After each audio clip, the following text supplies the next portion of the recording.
Praise God. God is good, church. Amen. Good morning, good morning, good morning. Hallelujah. Praise God. At welcome sa ating online worship service. I would like to exhort sa ating tithes and offering. Hallelujah.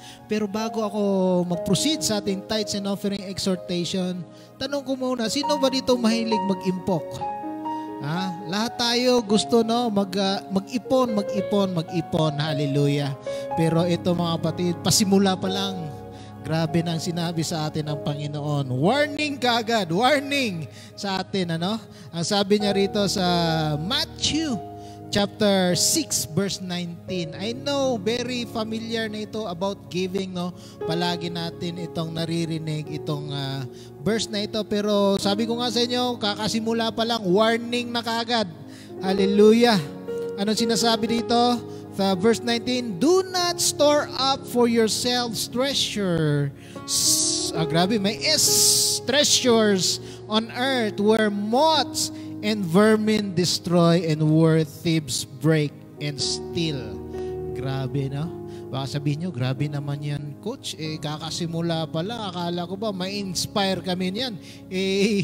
Warning na kagad. Pero huwag kayong mag-alala mga kapatid. Merong magandang kasunod noon. After nung warning, ito, paalala ulit sa atin.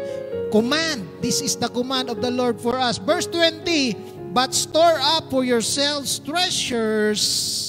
May S kagad, no? In heaven, where moth and vermin do not destroy and steal, where thieves do not break and steal. Hallelujah. Yun pala mga kapatid mag-impok tayo ng mga kayamanan sa langit. Hallelujah. Ano ba yung mga kayamanan sa langit? Ito na, dito na papasok yung ating tithes and offering, yung ating giving. Kaya nga, ang laki nang nakalagay dyan, no?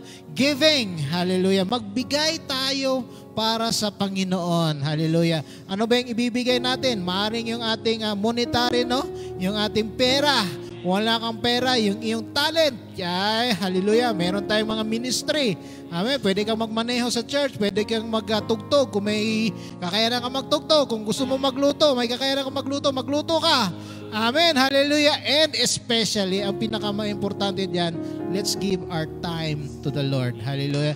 Kaya nga sinasabi natin palagi dito, hindi ang Holy Spirit ang nagpapagana ng ating mga equipment, ng ating kuryente, ng ating internet, kundi yung ating monetary. Amen, yung ating pera. Kaya magbigay tayo sa Panginoon. Huwag masyado tayo yung gahaman. Amen. Kasi baka matulad tayo sa nangyari doon sa Cebu, Amen. Nag-impok. Pero hindi ko sinabi sila yon mga kapatid, An example na kung palagi tayo nag-iimpok sa lupa, hindi natin alam kung ano ang mangyayari bukas. Kaya mas maganda na mag-impok tayo sa langit. Kasi alam natin anong mangyayari bukas. Amen. Yung treasures in heaven, walang makanakaw yan. Walang bagyong makakasira ng mga kayamanan na yan.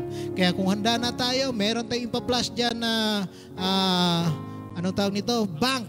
Amen? At pwede kayong magbigay dyan. Open nyo muna yung inyong wallet, online banking wallet. Tapos scan nyo yung inyong QR code na re-reflect dyan. Kung wala kayong scanner, pwede. Nakatype din dyan ang bank account kaya walang ligtas. Amen?